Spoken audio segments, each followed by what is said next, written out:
Welcome back to the channel, dear friends. I'm truly honored you're here today, because what we're about to explore goes against everything modern culture teaches us. In a world that screams, accumulate more, moan more, protect more, we are going to ask a revolutionary question. What if true wealth doesn't lie in what you have, but in what you can let go of? What if your deepest blessings don't come from your possessions, but from your willingness to release them? This question isn't just theoretical. It's a doorway, a turning point, a redefinition of value that has the potential to liberate your heart and rewrite your destiny. We live in a society obsessed with acquisition. From childhood, we are told that success equals accumulation: more money, more titles, more achievements, more followers, more likes. And yes, comfort and security are not inherently wrong. But when we equate having with being, we lose something sacred. True wealth isn't measured by your bank account, it's measured by the size of your heart. Let's consider the words of a great master who once said, "The richest person in the world is the one who needs the least." Not the one who owns the most, but the one who needs the least. Why? Because need creates attachment. Attachment creates suffering, and suffering is the root of our dissatisfaction, our stress, our anxiety. Well, now, let's take this further. Think about the most joyful people you've ever met. Were they the richest, the most powerful, the most famous? Or were they the ones who smiled freely, gave generously, laughed loudly, and loved deeply without needing a reason? That's the paradox of spiritual wealth. The less you cling, the more you receive. The more you surrender, the more you are held. The more you give, the more life gives back to you, not always in material form, but in peace, presence, and purpose. This doesn't mean you have to give everything away and live in a cave. It means you shift the energy behind your relationship to what you have. Let's say you have wealth. Can you use it to uplift others without needing praise?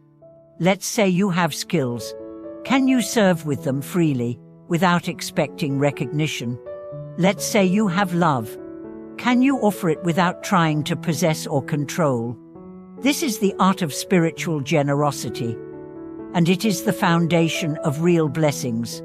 There's a story of a young man who went to a temple seeking to change his luck.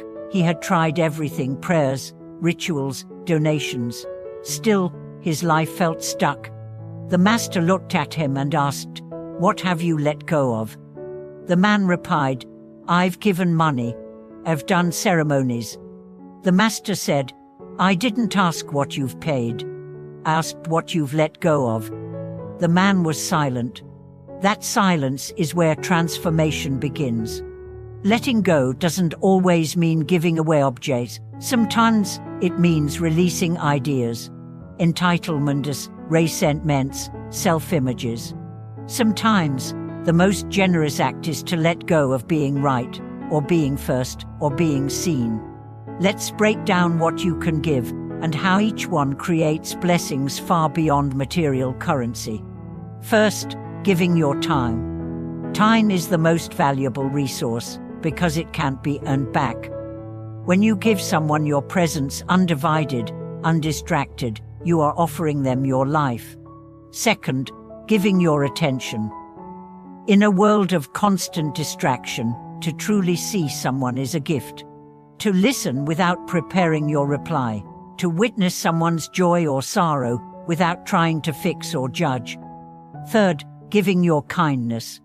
A smile, a gesture, a word of encouragement. These cost nothing, yet they have saved lives. Literally. There are stories of people on the brink of despair who were pulled back by a single moment of unexpected kindness. Fourth, giving your resources. If you have, share. Not out of obligation, out of overflow. And if you give something you treasure, not what's extra, but what matters, your heart expands. That expansion is your real reward. Fifth, giving your ego. Yes, even your ego can be given. When you admit you were wrong, when you let someone else shine, when you step back so another can step forward. That is a gift. There's a profound teaching, but true offering is not what you place on the altar, but what you remove from your heart. Now let's talk about fear. Many people resist generosity because they fear lack. If I give, I have less. But in truth, spiritual generosity operates on a different level. What you give with love returns multiplied, not always materially, but energetically. When you hoard, you live in scarcity. When you share, you activate abundance. And it's not about how much, it's about the energy. The story of the widow's mite reminds us that even the smallest offering, given with a whole heart, is greater than gold given for show. Let me tell you a true story. There was once a woman who worked long hours cleaning houses. She had little money, yet she sponsored an orphan overseas. When asked why, she said, "Because I know what it feels like to have nothing, and I never want anyone else to feel that alone." She was wealthy in spirit, rich beyond measure, because she lived not from what she had but from who she was. Contrast that with those who have everything yet live in fear, who can't sleep because they're afraid of losing, who can't love because they're afraid of betrayal, who can't rest because they're always guarding what they own. Who is truly free? Freedom lies not in acquiring, but in releasing. The happiest people are not the ones with perfect lives. They're the ones who accept life as it is, give thanks for what they have, and offer whatever they can again and again. You want to change your karma? Start giving. Not out of guilt, not to buy merit, but to honor the interconnectedness of all life. When you give, you affirm that you are not separate, that your joy is bound to others, that your existence is enriched by enriching the world around you. Even a single act can shift lifetimes of karma. A man once saved a dog from drowning. That night, he had a dream. An old sage appeared and said, "Because you saved a life, your debts have lessened. Your path will open." Weeks later, a job opportunity appeared out of nowhere. Coincidence, perhaps, but in the realm of spirit, nothing is random. This is not transactional giving. It's transformational giving. You give not because you expect a return, but because giving is the return. The act itself heals you. It reminds you that you have enough. You are enough. You are part of something bigger. So ask yourself, every day, what can I release today? What can I offer? What part of my identity, my habit, my comfort, can I let go of to make space for something greater?